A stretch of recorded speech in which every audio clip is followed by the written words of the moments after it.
What's up, guys? Ronin Man here. I'm here, and I'm with SBC, and we're going to do a 5-year Ronin recap. So basically, going over the videos and any of the ideas that, what are we doing here? Hey, Ronin Man. First, I just want to say thank you for having me. I'm super excited to be here. I've been a big fan of your channel for the past probably 2.5 years. And I recently attended my first summit in San Francisco. And I thought that this would be a good chance to kind of do a recap and rehash some of your main ideas that you've talked about over the past 5 years, since your channel's coming up pretty soon here on its 5-year anniversary. Kind of look at it as almost like a highlight reel, you know, when you're watching a pro athlete and they've had a couple of seasons, you know, playing professional sports, and you look at kind of like their top plays. So we're going to go back and look at Ronin Man's top plays. Okay. But then we will also want to see what Ronin Man's take is now, 5 years later, how he thinks about some of these topics and kind of what direction he thinks he's going to go in the future. Okay. All right. Hit me. Well, just before we get into it too much, I just wanted to kind of give everyone a quick plug on the summit, my experience. So I got to attend my first summit, and I had an absolutely excellent experience. And getting to meet the guys for me was great because, you know, I thought I had issues over the years dealing with society, blue-pilled world, and, you know, relationship issues. But wow, was I really taken back by some of the guys' stories. They were moving, and, you know, they really motivated me to become a better man. And so anyone out there that listens to Ronin Man's channel that hasn't yet attended a summit, I would highly recommend that you come to one and connect with the guys. It really is important. Meeting in person, it's like gold.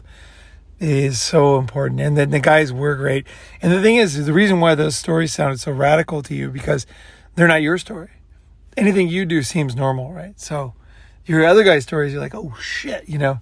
Right. But other guys hear your story like, oh shit. Right. You know, because often we swapping war stories. Yeah, well, often we're not quite accepting even of our own story yet and what really happened, you know. Right, and there's usually a lot of trauma there, and you haven't really talked about it. When you hear someone else be surprised by your story, it allows you to look at your story a different way. So there's a lot of value in both meeting new guys and sharing your ideas and hearing them share, and then having another day to do it, another day where you can kind of, you know, remember things and go deeper, right? So absolutely. Yeah. And yeah. I mean, when I first arrived, you know, I got to tell you, Ronin, I had deja vu, because when I first saw you, I swear, like, you look exactly like my uncle, one of my dad's brothers. And my dad's side of the family, they're Scandinavian. They're from Sweden, and I know you're Finnish. So you guys look very similar, and you have a very similar lifestyle. My uncle never got married. He's also in his 50s, very successful guy who started his own business, retired in his early 50s, and multimillionaire. He's traveled the world, been with many women, and has a lot of very exciting stories, and kind of has a red pill aura to him. And so when I saw you, it kind of flashed me back to him. And what's even more interesting about that is, growing up, my parents, my dad's very blue pill, my mom's very strict. They did everything they could to basically keep me away from him and not have him influence my life. Yeah, that's very common. And that's for a couple reasons. It could be because he's free, right? And it could also be because he's powerful, you know. Mm-hmm. And that, you know, if you're living like a blue pill, lame situation, and then somebody else is very happy, children are smart, right? They gravitate towards the truth, you know. They gravitate towards good ideas. They want to hear, you know, they see a guy doing something and they're like, fuck yeah. And then the parents are like, no, then we'll lose control of him, right? Absolutely. I think that's a big part of it, and that's why my parents wanted to keep me away from him. And also, I think that there's a little bit of almost like jealousy or resentment on my dad's part. You know, I mean, my parents are still married, but, you know, he's seeing, you know, out the window his younger brother tearing it up and having this great life, and meanwhile he's, you know, basically henpecked by my mother. So I think, you know, male jealousy plays a big role of it. And in our discussion today, I want to envy and, you know, feeling of missing out. And I mean, that's the thing, is life is short. These feelings are real that we're dealing with, you know. Well, I don't say freedom for no reason. It's like, I think it is the best path. You know, I think that not enjoying life at the level that you should, it's an incredibly sad thing. Most people just can't face the reality of their life. Right, absolutely. You know? And I think in your channel, what really sets you apart, Ronin, is you do a really good job of getting into these topics, and they're very complex topics, and you talk about them with such clarity, and you go into a different level of depth than I've heard from anyone else. I would say that most of the content creators, don't want to name anybody by name, but I kind of put them in 3 buckets. So guys who are red pill aware or MGTOW is, you have the first group of guys are the guys that have completely written off women and even much of society. They're basically considered MGTOW monk, where they don't want anything to do with women, and they have a very almost often rageful sort of sense to them. Probably because they were fucked over in some way or rejected by women. But that's kind of their whole approach. The second bucket would be kind of the more almost Dan Bilzerian group, where it's all about being a high value male, getting in great shape, you know, making money, partying, and trying to have as many short-term hookups and use women in a short-term sort of sense. And then the third group of guys are kind of the Paul Elam type group, where you have guys where they're trad cons. They almost want to go back to the way things were. They want to get in a time machine and go back to 1947. And I think for various reasons, all of them have a somewhat flawed approach.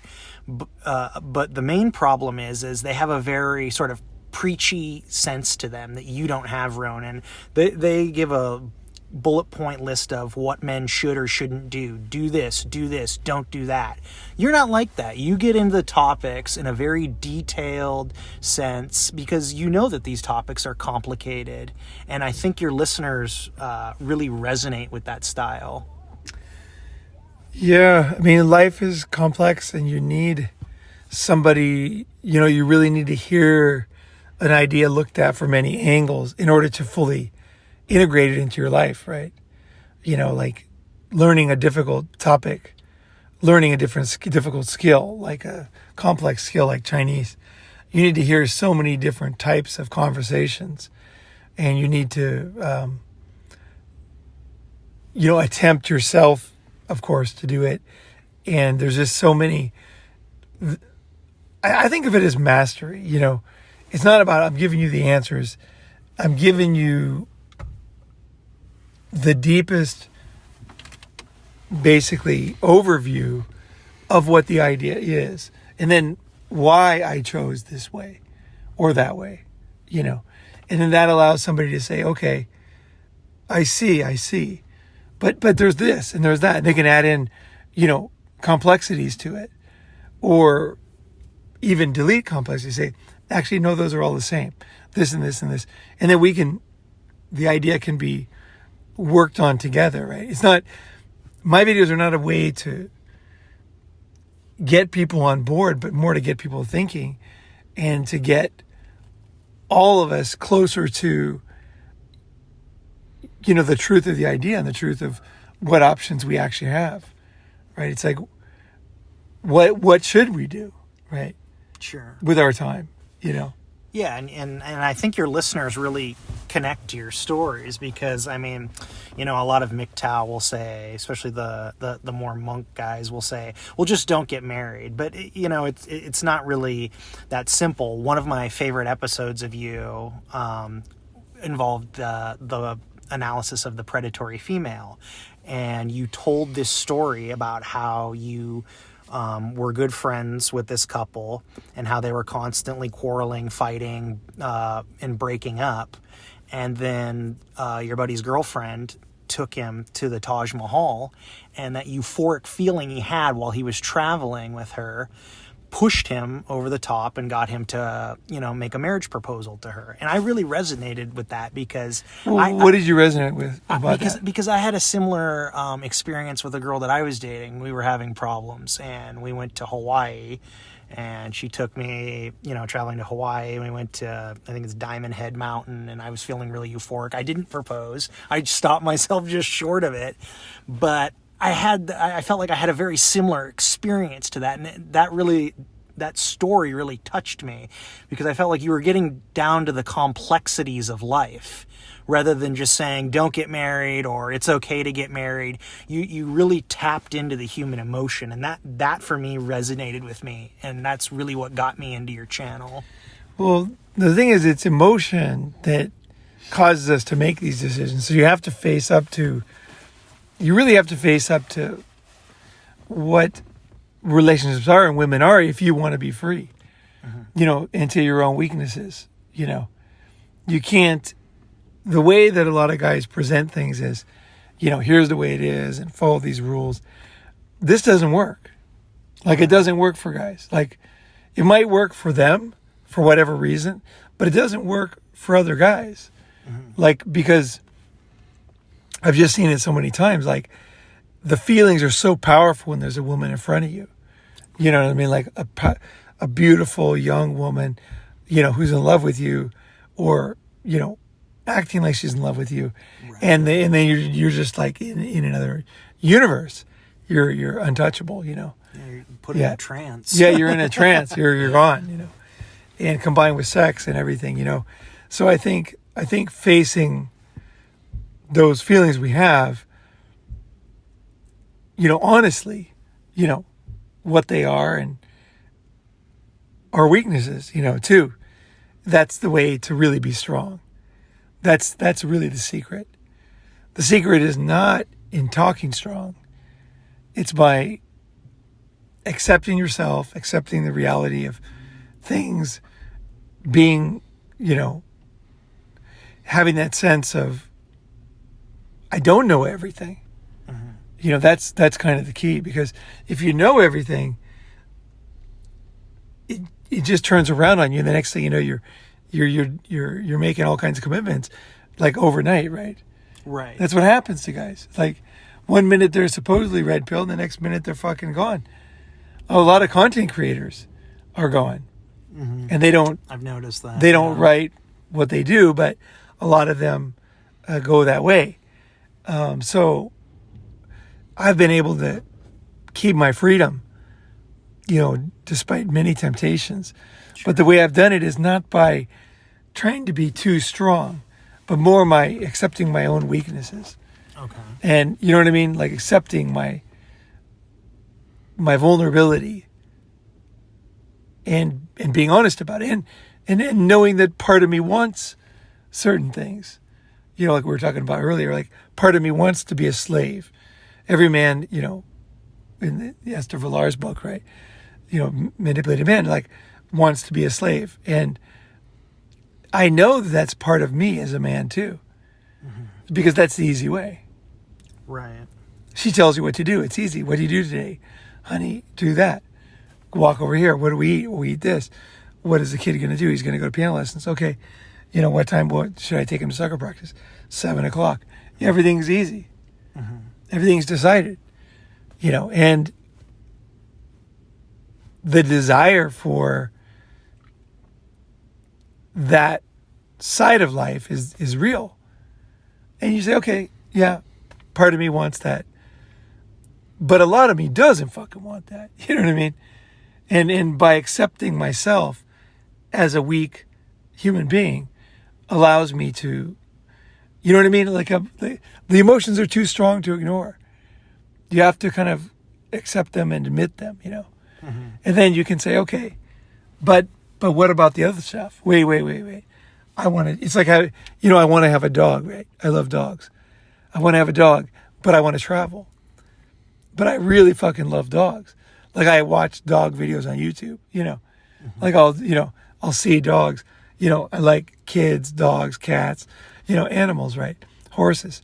And when I see somebody's dog, I really, I think I gotta get a dog. Gotta get a dog, I fucking love dogs. But the truth is, I want to travel.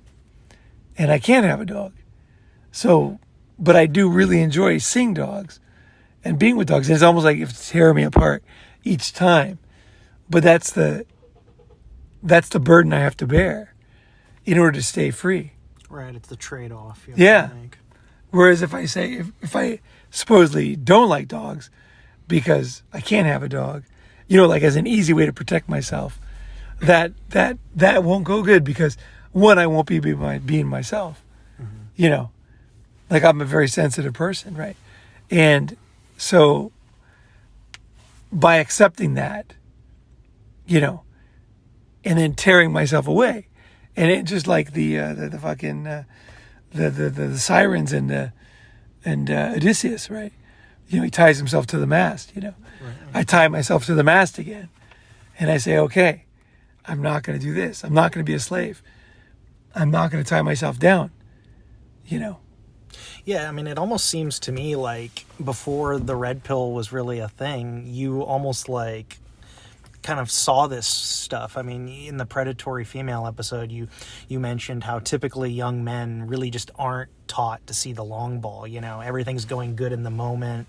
There's a lot of euphoria, hormones kicking around. You have an attractive woman there, and you don't see in the future what your life is going to be trapped with this woman married. But it almost seems like, Ronin, like you figured this out at an early age, pre-red pill. Like, how did you really do that? How did I figure it out? Let me think. Well, was it just looking at your environment or reading these books early on? I mean, a lot of it was my experiences, like I talked about my girlfriend in high school, right? She wanted to, of course, get married, and she was a good girl, right? Mm-hmm. But she wanted me to be Christian, and I no longer believed that.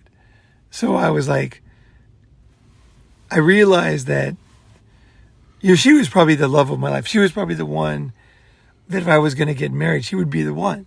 Mm-hmm. Definitely. And she's a good girl, like even to this day. She's like a good wife, 5 kids, totally happy. We're friends. She's a good person, right?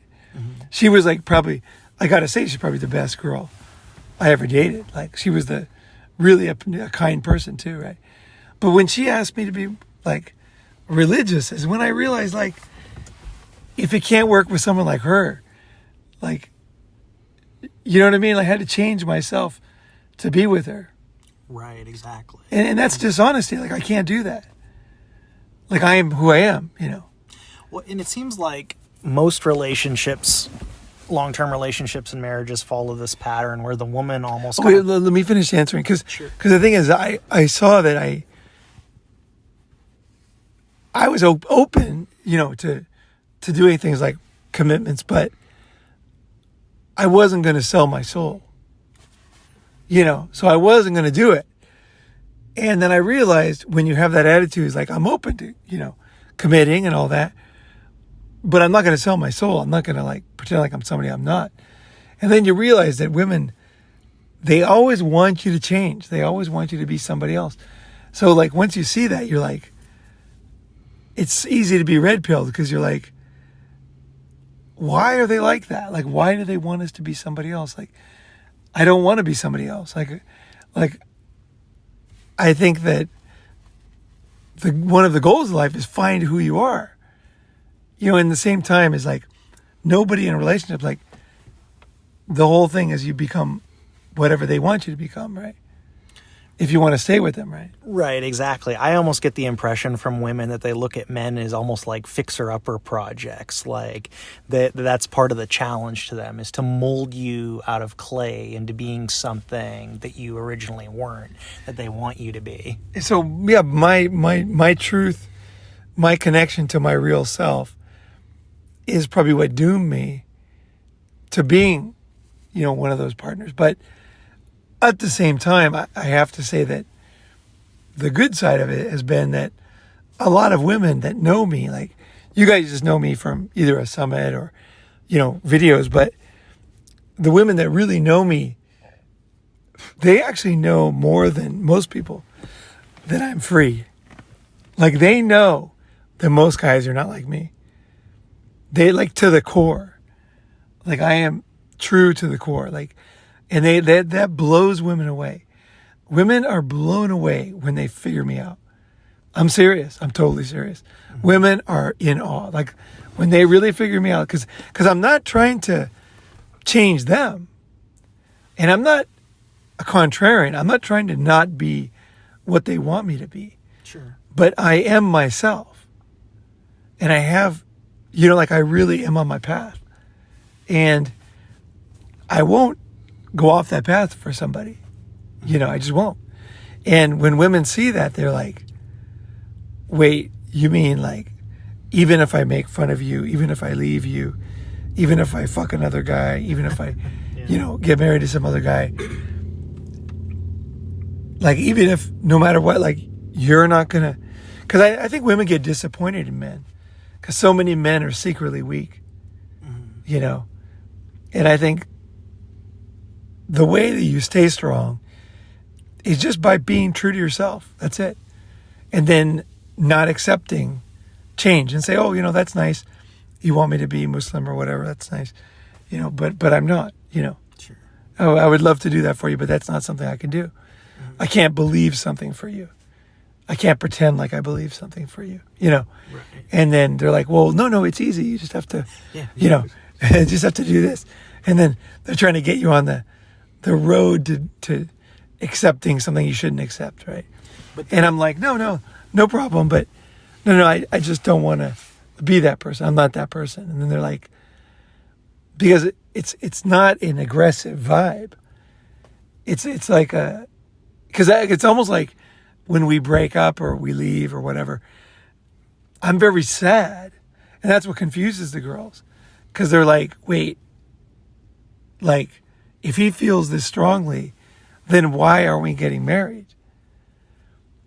You know what I mean? Because they think if a guy feels strongly, then he's going to accept a bunch of things that totally upend his whole character, right? Mm-hmm. But no, but I feel strongly for them, Sometimes I'll break up with a girl and I'll call other girls to come in and like basically comfort me, mm-hmm. And like and they'll be like, wow, like fuck, because I have very strong emotions, but I won't compromise my true self. I just won't do it, and I just have not. I have not found many situations where, I could be my true self. Theoretically, if I could be my true self with a woman, I guess I am my true self with women who aren't there that long or whatever, like a couple of years or whatever, amongst a bunch of girls. I am able to be myself. Mm-hmm. But at the end of the day, most people want you to do something. They want you to change. They want you to, very few people can just accept you. Right, but what's even more interesting about that is once it seems like the woman has broken the guy down and gotten him to change, she almost resents him in a way, and it ends up sabotaging the relationship anyway. Probably, but all I know is that's not the big problem is you're selling your soul. Mm-hmm. It doesn't even matter if she doesn't want you anymore. Like, don't sell your soul. Mm-hmm. That's the main thing. That should be the most pain. Is a man realizes that he sold his soul. Mm-hmm. Don't worry about if she loses interest. That's a small part. Sure. A man should not sell his soul. Right. And I feel like one of your overarching themes in your videos is pointing out to young men that, society is basically designed a very shit life for you. A set script that you're supposed to follow, and it goes beyond just getting married and having children and having the white picket fence. It also goes into how you behave around your peers, the soul-sucking corporate job you have to have. And I feel like the role of society is constantly trying to, basically break the man down and make him something that he doesn't want to be and someone that he isn't. Well, the society basically wants men to, have the eye of the tiger when war or things like that, or when somebody breaks in the house, right? But then 99% of the time to be a slave, to be a, workhorse. Sure. That's what society wants. They want a workhorse, who can suddenly fight when necessary. That's the perfect man, Sure. for society. Okay. And I mean, just getting into your episodes, which is funny that you actually, single free Ronin man worked, at Japanese weddings for a while. And anyone who hasn't seen that episode, I highly recommend you listen to it because it's a really funny episode. And you point out that, how, at each other's throats the bride and the groom are right up to the moment of saying I do. And some of the brides not only are hostile towards the grooms, but they were like, almost looking at you like they wanted to have sex with you just to get under the guy's skin, which is insane. All kinds of stuff. But the thing is that the reason why it's so difficult to figure life out for young guys is because everybody's hiding stuff. So many couples, they're just hiding a lot of disagreements and pain, and they'll tell you that it's a great, life. And that's because they don't want to look bad. They don't want to be reminded that they sold their souls, They don't want to, aggravate a situation that's already rocky. Most marriages, they're already rocky. Oh, absolutely. There's so many disagreements and fights and bitter feelings. Like there's a lot of stuff going on underneath it. And it starts right from the outset. I mean, one of my friends just got married a few months ago, and I had a chance to briefly talk to him on the phone when his wife was gone, because she doesn't even want him talking to his single friends anymore. And you could just hear the pain and the crack of regret in his voice. And I mean, this is a few months in. She doesn't want to talk to her single friends. Yeah. That's typical kind of thing. It's like once you're a married man, you're a married man now, and nobody really tells you what that really means. A married man. I mean, if we're going to go by the traditional married man, which is usually what they mean, you got to, everything changes. You can't cuss anymore. You can't, single friends are out. The only friends are essentially couples that she brings in. It won't be singles, it'll be couples. So you're basically be friends with whatever man comes along with the woman that your wife makes friends with, or your neighbor, the guy who lives next door. Right. That kind of thing. So it's pretty sad, really. Pretty darn sad. What married guys are actually doing. That's gonna leave a noise. Yeah. It's fine. We don't need delay. But yeah, I mean, marriage is just everybody covers up. It's like a job that nobody wants to tell you. It sucks, Right. Everybody's like, oh, it's a great job, somebody goes back to the college and he tells all the students, you got to be a doctor, but actually he doesn't like being a doctor, right? I think the heart of it, here's the thing. A lot of people will be listening to this going, it's not true. My wife and I have a good relationship, or, my friend does. Most people don't expect as much out of life as I do. Like, I actually want to be happy. Right. Like, all the time. And I want to be myself. Right. And I don't want to lie. And I don't want to cover up for other people. And I don't want to live with a sociopath. I mean, that sounds funny, but it's really common. And I don't want to, at the same time as I don't want to be the guy controlling her either. Because in marriages, usually one of them controls the other one, usually, And I don't want to do that. I don't want to control women.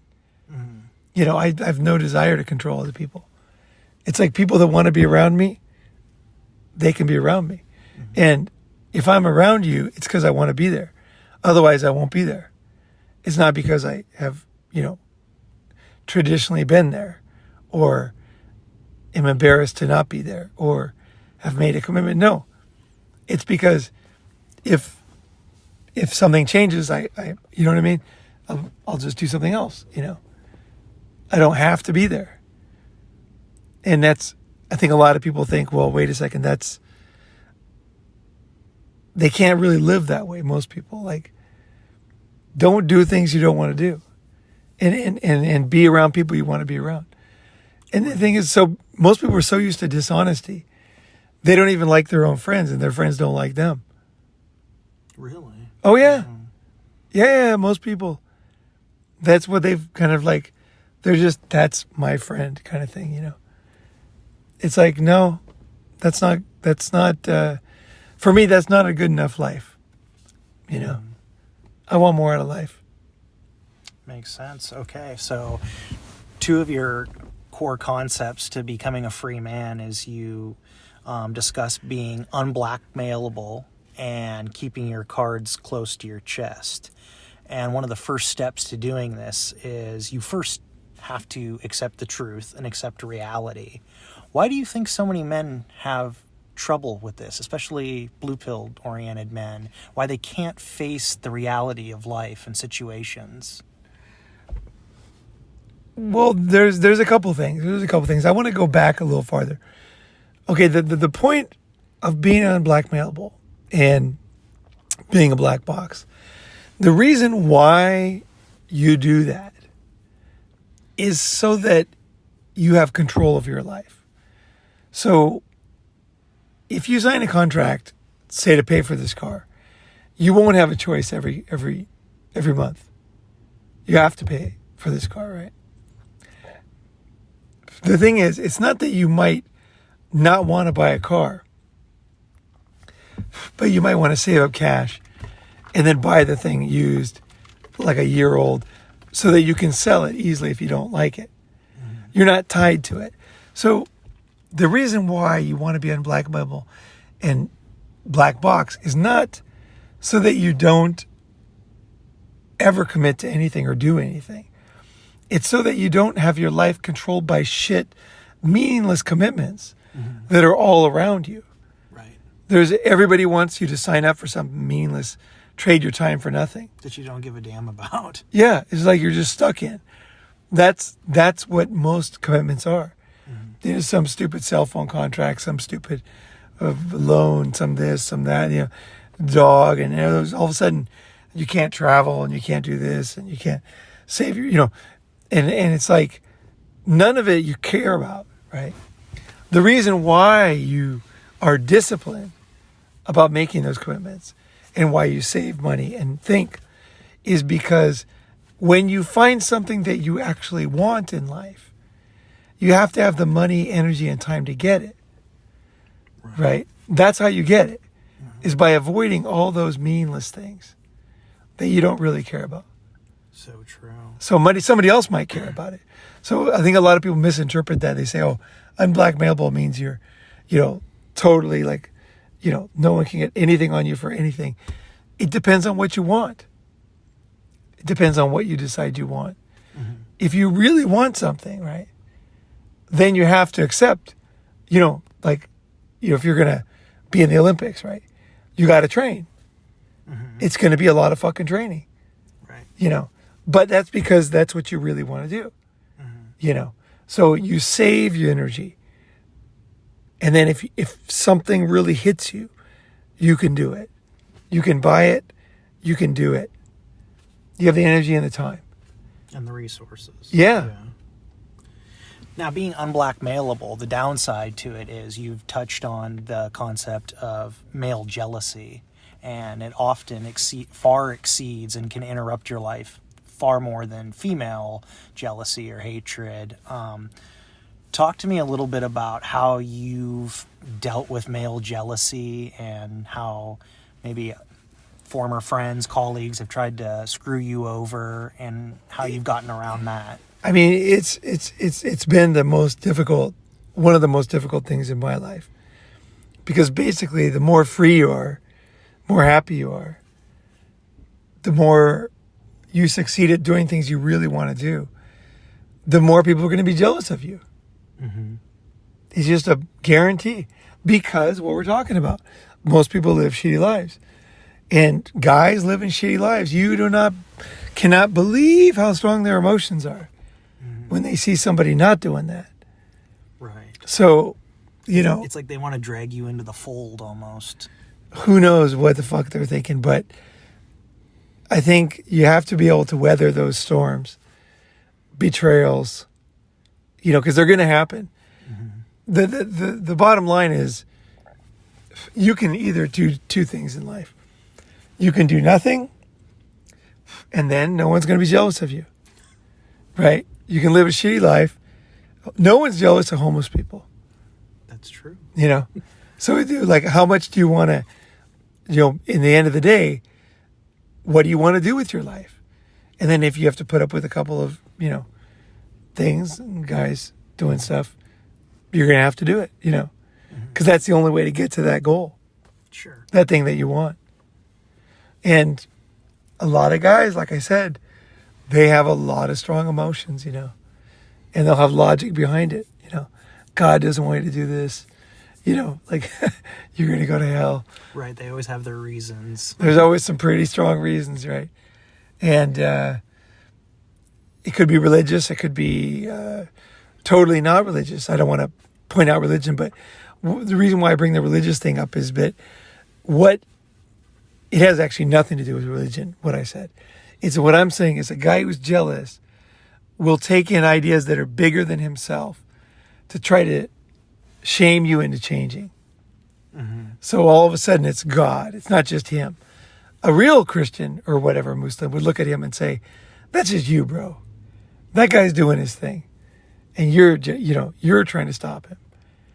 This has nothing to do with God. Don't bring God into this. You know, like a good religious person would say that to him. Right. But people they want to make it bigger. They're just trying to fucking put you back in the box. Right. Whatever it takes. Yeah. It's like a crabs in a bucket almost. They got to get you back in the fucking box. So, Ronin, if a man is going to take the free approach, you recommend that guys seek out mentors. Oh, wait. Mm-hmm. Now I was just thinking of the one before. Mm-hmm. So, I don't remember the exact words, but basically what you're saying is why do, you know, guys, it was kind of like the conversation we had before, mm-hmm. which is like a lot of the reason why people get married is because it's the easy way. Your neighbors accept you. The government accepts you. Your family accepts you. You have two people sharing a house. It's half the rent. Mm-hmm. You know, you guys both, you know, can chip in some money theoretically, or someone cleans and something, you know, some kind of mutual, right? Right. And then also, by having somebody to distract you and having a bunch of goals that you might not care about, like you might not care about kids, you might not care about a house, but with a couple, you're always going to have all these goals. The woman will have set goals with timelines for you. Don't worry. Right. Yeah. You're going to have a very clear path. And then by reaching those goals, you and her can both live in a fantasy world where all this has meaning. You know, that's a good point. You know, you can both together, you can both, as long as you both believe it, it must be true, right? Right. You know, it's like there's so much meaning in this family you have, right? Right. And it's another way to put off life is really, I think, for men. I don't know about that, but I know that a lot of people are doing what I'm saying, and they actually don't believe it at all. It's just a way, it's an easy way to not deal with the complexities of the fear and you know, it's like drinking. It's like, you know, let's say somebody's an alcoholic and they feel very bad and they lost a bunch of money and they drink to feel better, but then that makes them worse because the next day, now they have the same problem. Plus, they have a hangover, right? And they lost some money. So it's a way to kind of ignore those gnawing feelings of life. Because let's say you're a guy who is not doing what he wants to be doing in life. Like you have a passion for something. It could be poetry. But as long as your woman's telling you get a job, you go get a job, and then somehow it seems justified not being a poet because you have to do it, right?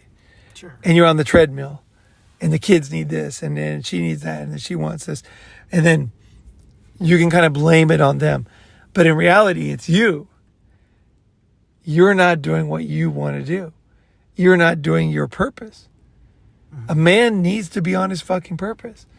And if a woman can accept you on your purpose for real, then whatever, But there's just, this is a very rare situation these days. But that was what traditionally marriage meant. A man was on his purpose and a woman was coming along. He was taking the boat across the ocean and she was helping the boat to go, helping the journey, together. The man had a vision. I have a vision, and that vision is, it's a difficult vision to follow for people, because I have so many aspects of my life. Like when I speak Chinese, I have a totally different way of looking at things, and same with Japanese. Like I almost have whole different philosophies. I mean, it's the same, you would recognize it. It's the same person, but in a different language is a different wrapping, it's a different flavor of that thing. Because I'm not just bilingual or trilingual, I'm tricultural. So in each one, I have a different path.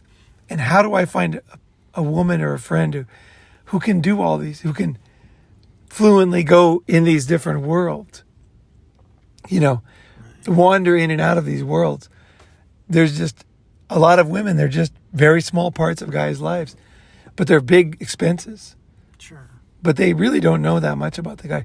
Most married people don't really know each other all that well. Really? Yeah.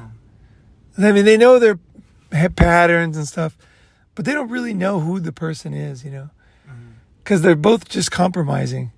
Sure. They don't really know their real feelings, what they really want to do, Right. And I feel like, so your FU Money episode kind of in a way plays into this, because you tell guys to find a way to do whatever it is that you want to do, and do it now. Attack your bucket list, go over after your goals in life, as opposed to putting them off. And I feel like when guys, get married, they put all these things off. It's like, oh, I'll worry about that in the future, someday. Well, it's a perfect distraction. It's a distraction. Marriage is a perfect distraction because it's not just one distraction.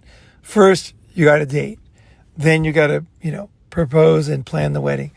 Then you got to, do the wedding. Then soon after, you're going to have a kid and buy a house. There's like all these things you got to do, I look at it save as for retirement. A way to put off actual living. Like, you're not attacking your bucket list. You're not being true to yourself. You're just letting a woman basically dictate your path. It's not even a woman. It's like an age-old, boring role you're playing.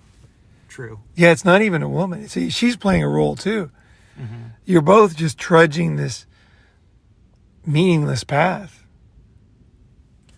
Yeah, no, I mean, very true. I agree with that. I mean, you're basically role playing.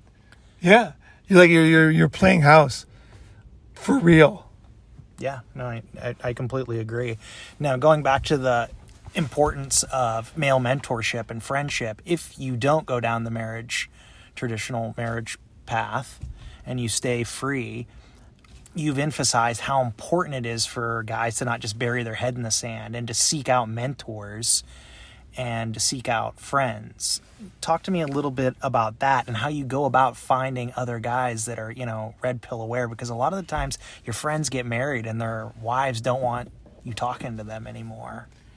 I mean, the easiest way to find real friends is to show your real self. You know, that's what I do in my videos. So people hear it and they're like, oh, I know who that guy is. You know, I agree with that, or I don't agree with that, right? Just look at my channel. You can see how to make friends. Because I'm telling you who I am and what I think. And then if somebody hates it or doesn't like it, then they won't listen.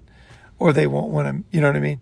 They won't want to do anything. So by finding your real self and showing your real self to other people, you know, and being willing to let other things go, you will just naturally find people that will gravitate towards you. Well, people that will be similar, you know.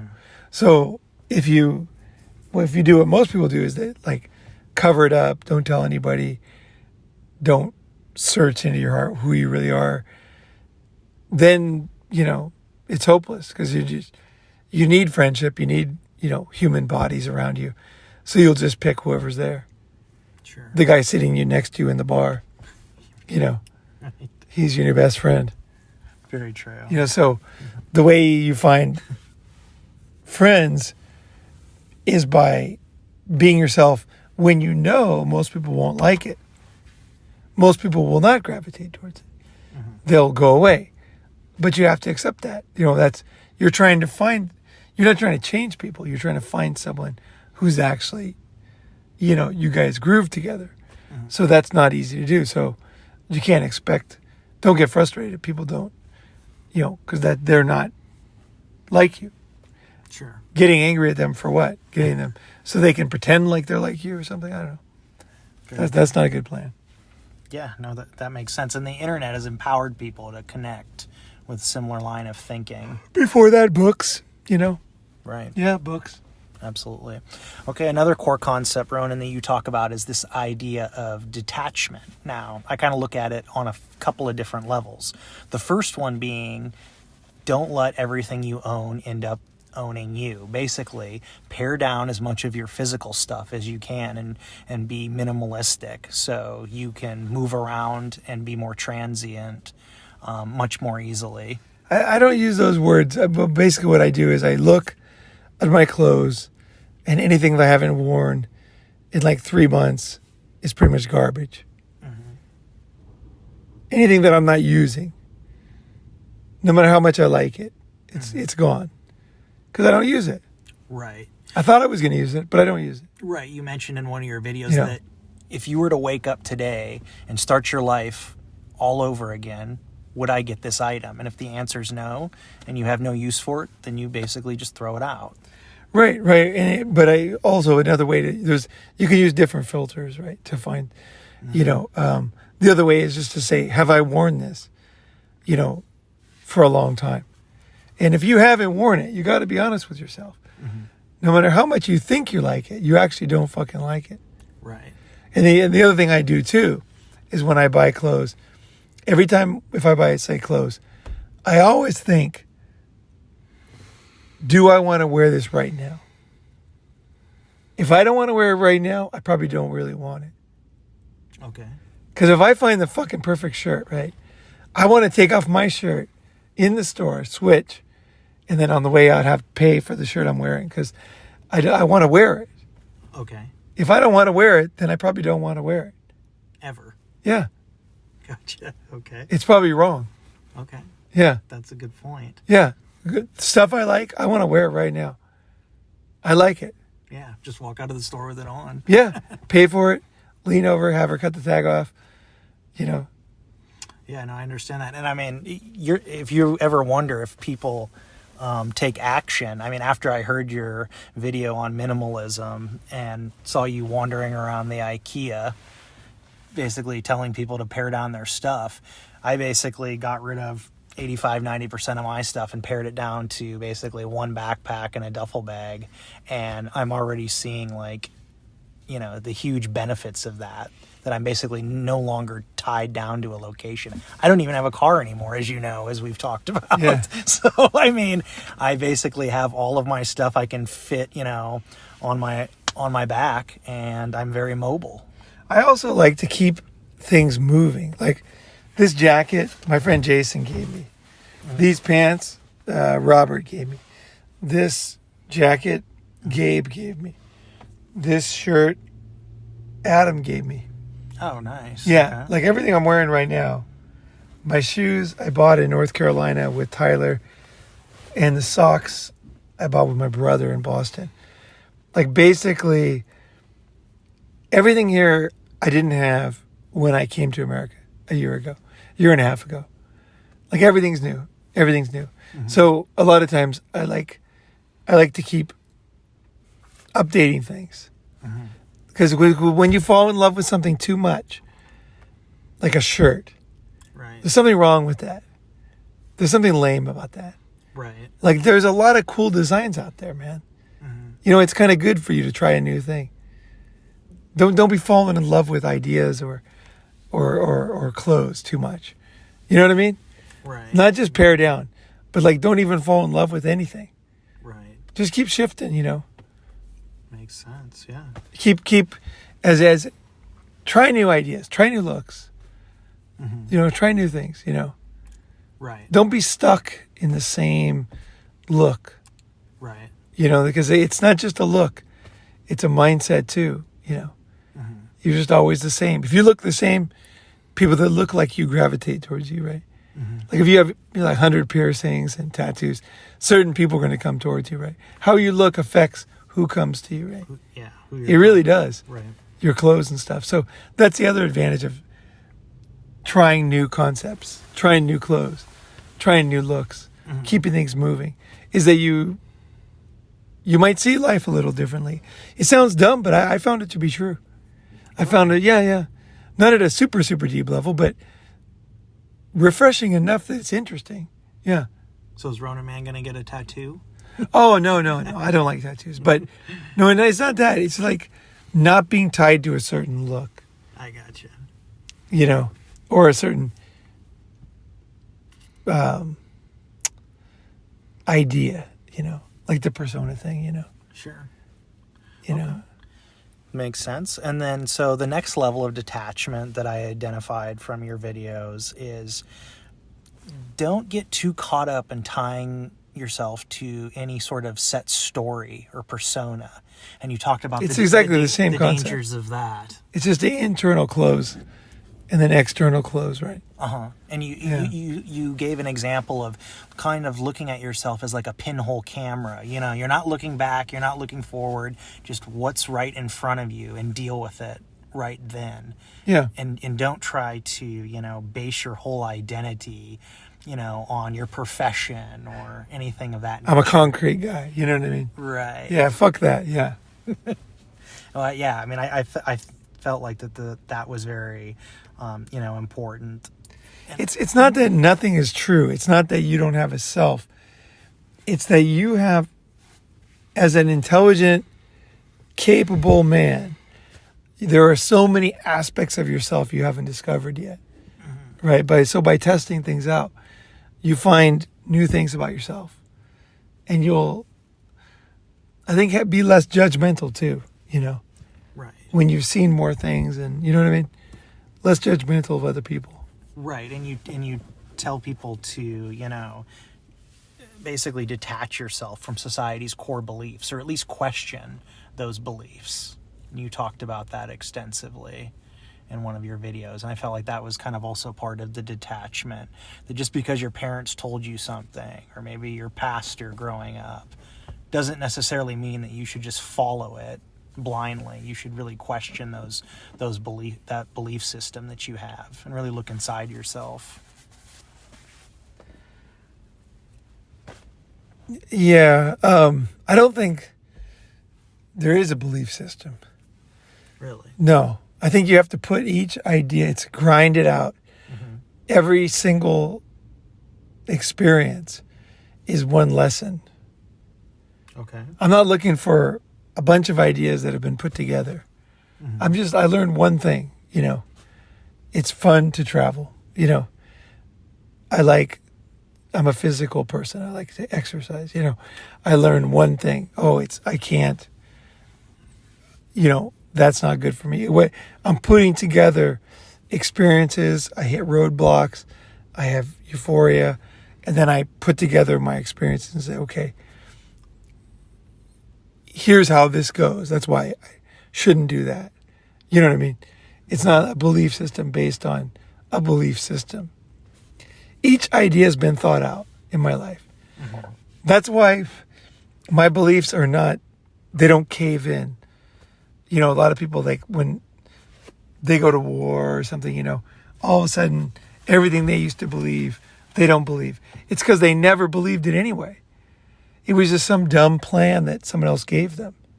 Mm-hmm. They never figured out what they believe. They never figured out what they were doing. Right. So that's why it all fell apart. It's not because of war. It's because it was all bullshit in the beginning. It was all very shaky, you know. Sure. So you have to put together your ideas one by one. There is no system for it. Right. And are you constantly reevaluating your ideas? Yeah, you're looking at them again at different ages. You know, mm-hmm. What do I think about this? Was I right about that? Mm-hmm. What can I learn from this guy? Makes sense. Okay, so probably two of my favorite episodes that you did were the no sex after 40 and all basically long-term relationships and marriages are doomed. I don't really have a specific question for you on this. I just kind of wanted you to kind of reiterate this a little bit and see if you've had any updated beliefs on this. But you firmly believe that basically all relationships are meant to eventually end, and people that stay together are basically kidding themselves, and the sex is going to dry up. Well, I mean, okay, I think that I think that there are people in my life that there is always somewhat of a connection to, you know. Mm-hmm. They might not be with me, but there's still a connection. Like there was something real going on with us at that time when we were together. And so we still have a connection. Sure, like, it might be a connection, but you're not going to be in a monogamous marriage with them. No, but what I'm saying is that it's not all short term. I mean, it's like, you know, I talked to my high school girlfriend when I was in Boston last summer. We chatted, and I hadn't talked to her since before she got married. No. She called me once. We were in China. That's right. So that was like 15 years ago. And then before that, it was another, probably at least 10 years, another 15 years maybe. Like it's been so long. But we had so many experiences together, you know, and we know each other quite well, you know, and it's always kind of refreshing to talk to her again. You know what I mean? It's not something I want to continue every day, but it is always very enjoyable to talk to her because of the history we have and like how much I stayed with her when I was in high school because I liked her, you know, and I was basically the same person I am now. I was very honest, you know, sure. And she rolled with that. And so I think that relationships, I don't think that they're necessarily temporary. I think that a lot of the short-term things can be almost lifelong, you know. Like, you know, I know some people that I only met a couple days. And, you know, I think about them once in a while, you know. Mm-hmm. Like we had a real connection, you know. That's what it's all about is connection. Did you have a connection with the person or not? Yeah, but that's the thing. Most people, they don't even have a connection with anybody, not to mention, you know, I have connection with girls too, you know, because I'll share with them, you know, and we, you know, we get to know each other. We get to, some of them know me as well as guys on the channel, some girls, you know, and, but at the same time, I won't compromise who I am to do anything. Sure. You know what I mean? Mm-hmm. Well, I think that's also a unique angle about you is that a lot of, you know, red pill MGTOW-oriented guys advocate that men basically not have a friendship with women, but you've said in a lot of your episodes that you still keep in touch with your past girlfriends, even years after the fact. And so you do find value in that. We'll all see something that, that they might like, or something that reminds me of them, or something that we had an experience together. I think the thing is here's the thing is, like, I would beware people who always hate their exes. Because why the fuck were you with them in the first place? Like, I'm not saying that one person, there could have been one person who really betrayed you and and hurt you, on purpose, and could have done something even evil. But if that's your whole life, where you always, you're either love, or hate, something's fucked up there. Like, a lot of my exes I actually liked, and so now they're married and everything, but they contact me and we talk, and even sometimes we fuck, Nice. Yeah. But the thing is like, it's based on something real, right? They know that I'm not going to commit to them. You know what I mean? Right. And they know that we're not going to, you know what I mean? But it's not all about that for girls either. Girls like to be in the moment. Girls like the moment, they like to be in the moment. And they like guys who are in the moment, And I'm in the fucking moment, Definitely. And girls like that. And so even if, they'll be happy to be with me or whatever, or talk to me, even though they know that, whatever is going to happen. I don't know, but Sure. you can, they're another human being. And they're like I say, like, I chose them because of something, right? And also we had, I think, two people almost kind of grow together in a way, like you learn things that only they know. It's like a best friend that you went through something in high school. You guys both did something crazy. They're the only ones who really were there, right? Right. So girls are sometimes like that for me, where they were the only ones who were really there. Like, some of the girls are the only ones who know how true the Ronin stories are. They listen to Ronin. Some of my old exes listen to Ronin, man. Really? Yeah. And then, like, they crack up, yeah. Yeah. One of them wanted to be on once. Yeah. I don't remember why we didn't do it. For some reason, we were going to do it. For some reason, we didn't. It just didn't happen. But I think beware of that kind of black to white, extreme kind of people. Because it sounds so good. Oh, my ex is a psycho. She's a fucking psycho, Right. And just take a step back and just look at them very closely and think, okay, of course, something terrible can happen. They could be a true psycho, psychopath, which is an extremely scary thing. But a lot of times it's just a breakup, and it's just emotional immaturity, right? That causes people to do stuff like that. And essentially to become their own worst enemies. Like, some of my girlfriends, we never even broke up in a way. Like, there was no big fight. Oh, really? Yeah. It was just kind of like, it was kind of the end, because they wanted to do this and I wanted to do that, And there wasn't the huge, breakup, And when you've moved on and dated other women, do the new girls that you're dating, do they ask you a lot about your prior relationships, or they don't really care? Let's see. Let me think. Do they ask about prior? Most girls can never imagine my history, so they don't. Because they never imagine what I've been through. So then over time, they start to want to know. Because then, Curious. yeah, because I'm open, so that after a while they get quite interested.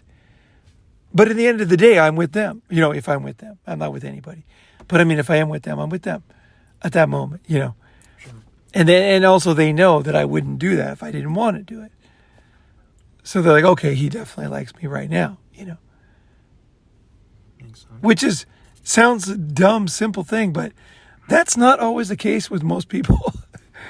They're doing things for so many convoluted fucking reasons. Mm-hmm. They have a plan they want to get done. They're at a certain age, so they have to. They want to impress their parents. Right. They want to do this. I'll actually be with a girl because I'm enjoying being with her right then. Mm-hmm. Just that's it. Right, in that moment. Yeah, and that's very pure. That's very simple. Right. No. It's amazing how fake people live. It's like, really, to me, it's like, whoa. I wonder how people get through life sometimes. Right, no, it's very true. And that's what drew me to your channel, is you've pointed that out consistently in your videos. I wanted to switch gears a little bit. So when we were at the summit, you brought up a point involving, that was a little controversial, involving hypergamy. And you really challenged hypergamy. And you talked about, this idea that men in, the red pill community have about hypergamy, you don't really believe to be true, because if it was, a woman wouldn't just run off and go have sex with the random, broke bartender. She would go for the richer guy. Talk to me a little bit about your evolving views on hypergamy.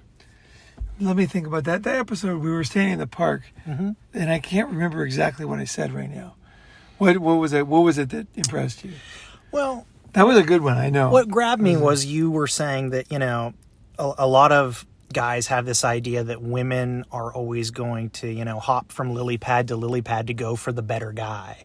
The better guy typically, would insinuate that he's probably richer, has higher status. But you were saying that, really a lot of the time the reason why the woman is leaving the guy is just because she wants to experience, an orgasm, with a guy that she thinks she can have better sex with. And she doesn't really care that much about the guy's societal status. That's not really that important anymore, especially now that, women more and more have their own careers.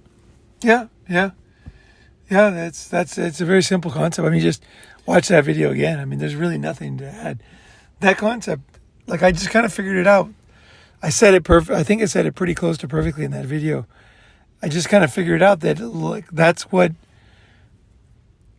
because I've had women, with me, and I know what they are doing, because I didn't have anything special. I didn't have any big money or, you know what I mean? Mm-hmm. Fancy. My apartment was a total shit apartment at the time. When I was 25, 26, that apartment was a total crap apartment. And then those women were not used to being such a crap apartment. It was $500 a month, in Tokyo, right? They were used to very nice places. That they were just looking for something that felt good, something that they were almost willing to throw away a good life to be with me, of money or status or whatever. Women are just emotional creatures, right? Right. And sex is really emotion, really. Mm-hmm. It's a feeling, right? Right. And you spent a significant amount of time abroad. Have you noticed that there's very much of a difference between women, from Southeast Asia versus North America? Or by and large, would you say women kind of act the same everywhere? No, they're very different, yeah. That's why you got to travel. Mm-hmm. You got to travel. Something evil has taken over here in North America. It's really not good for men. Mm-hmm. Yeah, it's good to travel. Is it women's attitude? What specifically have you identified that's wrong? Is it the culture? I think a lot of red pill guys talk about it. They kind of got it, You watch other channels, that's what they talk about. It's like Western society. For me, I don't talk about it that much because I don't think it's that important. For example, if Western society's fucked up, right? Mm-hmm. Then go to the fucking East and fuck girls there. Mm-hmm. You know what I mean? Don't sit around complaining about it. Right. Just get the fuck out of there. That's always if I don't like something, I'll go somewhere else. I'm not going to sit there and complain, because complaining is a way to try to change people. Sure. I don't try to change people. I'm just oh, these people are like this. Oh, that's interesting. I like that, or I don't like that. Right. So it sounds like you've had more positive experiences with women in Southeast Asia, but you've also had I'm sure, many negative ones where women have tried to screw you over or do things to you as well, right? Then we have stalkers. I've had stalkers, quite a few stalkers, especially one really bad one. And let's see, what else? Let's see, bad things. I mean, not that bad. I mean, I had girls fight because I'd take one girl home and the other girl would be waiting at my door. I had a lot of fights in front of my house. Okay. Girls fighting, you know. Okay. Yeah, screaming. That's how I learned the word mental hospital in Japanese. When I was new in Japan, the two girls, and then I knew the word mental, you know, and then I knew the word hospital. And then the girl said, "You should be in a mental hospital." I was like, "Mental hospital?" I was like, "Yes." You know, I was like new in Japan. I was like very excited, you know. So, you know, I had crazy situations with girls for sure, you know, but I don't feel like I was really mean-spirited, most of them. It was just girls being girls. Sure. And girls have strong emotions. Right. And I let them, that's fine, you know.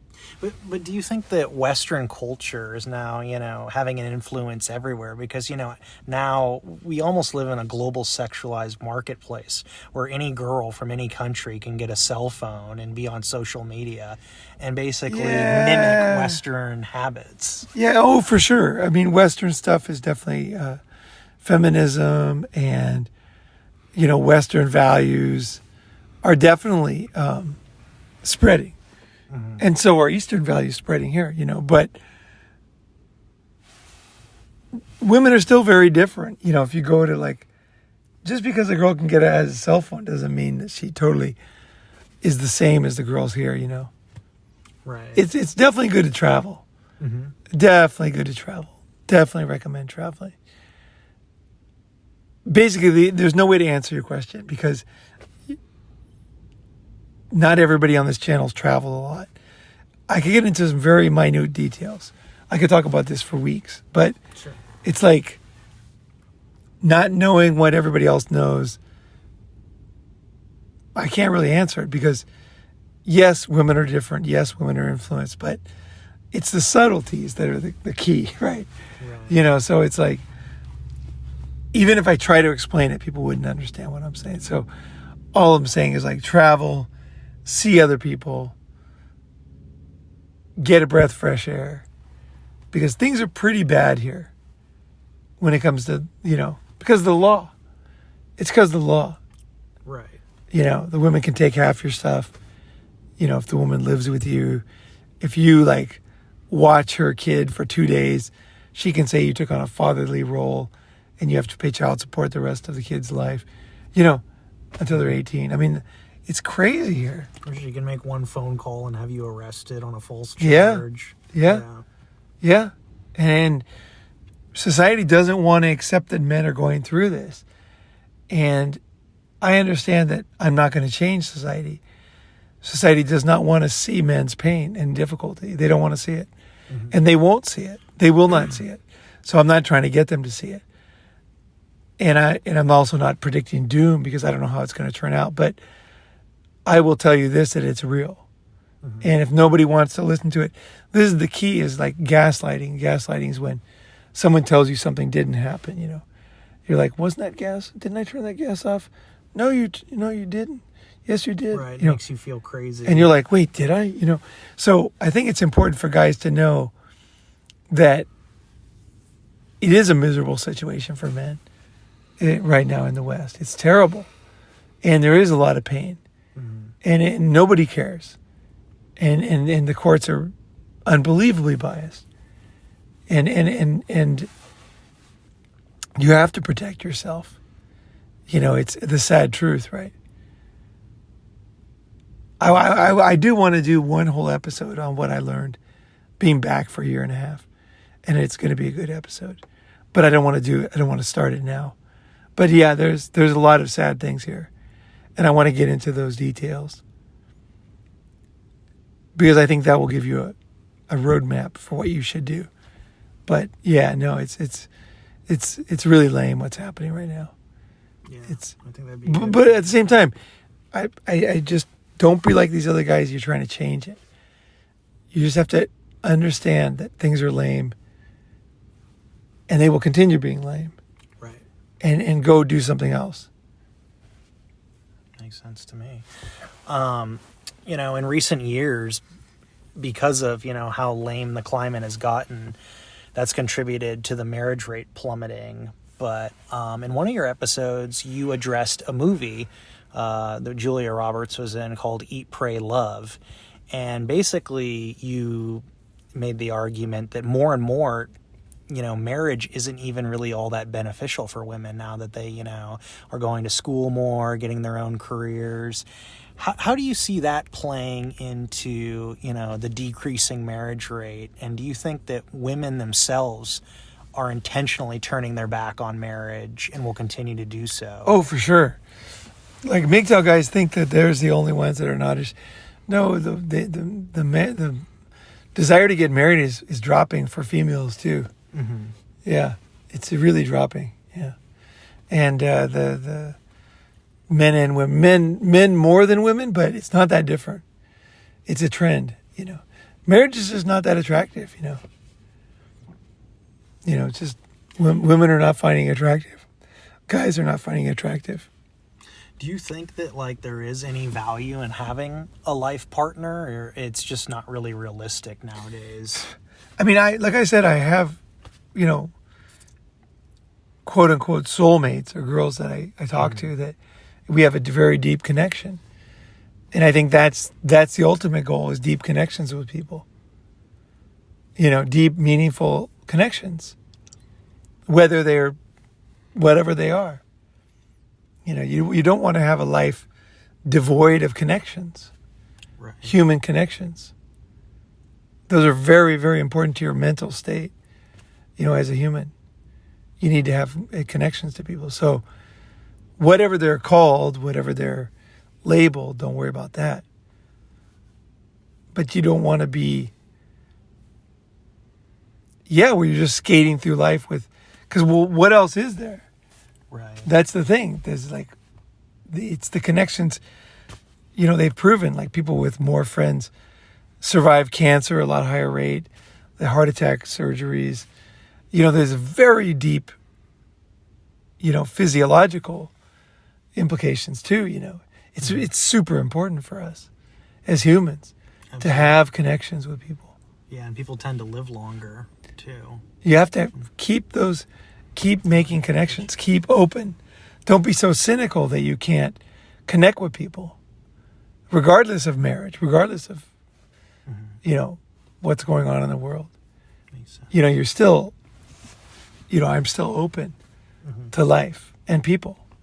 Absolutely.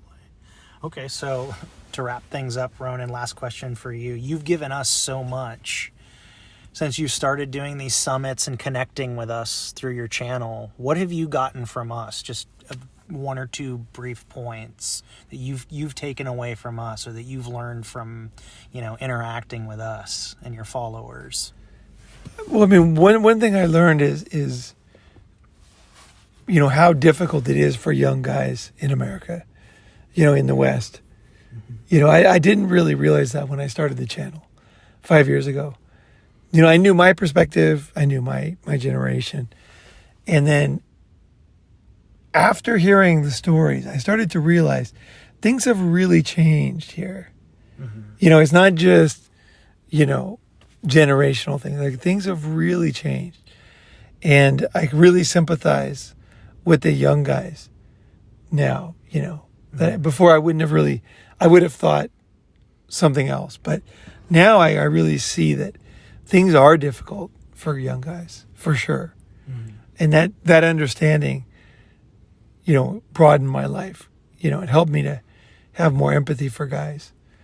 A lot of help, even through this last year and a half when I was fighting this court case. I had a lot of people supporting me, a lot of people being kind, a lot of people right there for me. And that was really important. I think also sharing, being able to share my ideas or my experiences and then getting the reactions helps me to do what I love to do, which is like to figure things out. You know, sometimes I get to a deeper level by the feedback, you know, from people. And that becomes kind of collaborative thing then, you know, with ideas. I think just knowing that there's other people who resonate with some of the ideas, because I try to put out ideas that I've never heard before, you know, they're just ideas I have and I've never heard them. So I'm like, okay, I got to say this, you know, and then people resonate with that. It's like, whoa, you know, if I would have told like the guy sitting next to me, he wouldn't resonate with, but I'm putting it out to a lot of people on the internet. And then the people that resonate with it are hearing it and contacting, right? And that's a very beautiful thing. That's very cool. That's the cool thing about the internet, is that you don't have to settle with the person next to you. Right. You know? So that's something I really got. But, you know, just a lot of things like, which summit was it? I can't remember which. I think it was the San Francisco summit. I can't know which one was it. One of the summits, I was having a hard time, you know, with the court case and everything. And then somebody said, we should do a summit. And they said, we're doing this one for you. We got to do one. And it was like a really cool feeling. Everybody was kind of pushing to have another one. And it was like, this is amazing, you know. It wasn't me pushing, it was other people pushing. Oh, really? They're like, we're taking you along. You're going to come. We're going to have a summit, you know. And then it worked out to be a great summit, you know. And that kind of feeling, you know. I think just having other people have heard essentially my soul, right? And then to resonate with that is kind of an amazing thing, you know, for me. It's like, whoa, that's amazing. Like, that's really amazing. Because you're afraid to share your soul, right? And then you never think someone's going to really resonate with it. They might be nice about it or something, you know what I mean? But to really resonate with it, that's, and to take it to the next level, that's amazing. That's a gift, you know. I just feel like the group is getting stronger. Yeah. And I want to take it to the next level. I have an idea to do that, which I'll share now any pieces of that, or? Well, I guess I could say a little bit. I want to take it to the next level and basically make something like a nonprofit or a not an NGO, but it might even be a for-profit, but basically a way that we can help more people. And and I've got some ideas about it. I'll probably have an episode in the future, but you'll recognize the ideas because it's the things I'm doing on an individual basis, on a larger basis, where we have some money behind us, where we can actually do things. Like if we want to go out and do something, like if we want to go, you know, help somebody, we can help them, right? We can actually do stuff, real stuff in real life, not just talk, you know? So it's like, and very much of a group thing, like everybody, people involved, right? People meeting each other, right? Oh, nice. Okay. Yeah. It won't be like, it's not like, it's essentially it's a combination of the mafia and the church. Just think about that. Yeah. Right on. I like it. Okay. So that's coming up. Excellent. Okay. Well, I really enjoyed this chat with you, Ronin. You know, congratulations on 5 years of the channel. That's a little early, but thanks. Yeah. Coming up. You're the guy who noticed. I didn't even notice it was 5 years. So yeah, thanks. And thanks for getting these ideas out. I think it was good. We did it again. Did this one. Yeah. This is good. Absolutely. And I would encourage everyone who's listening to post in the comments section their favorite, top one or two things that they really took away from listening to Ronin's videos. And thank you so much, Ronin, for everything. All right. Yeah, no problem. Thank you. Thanks for coming down. All right. And thanks guys for listening. All right. Talk soon.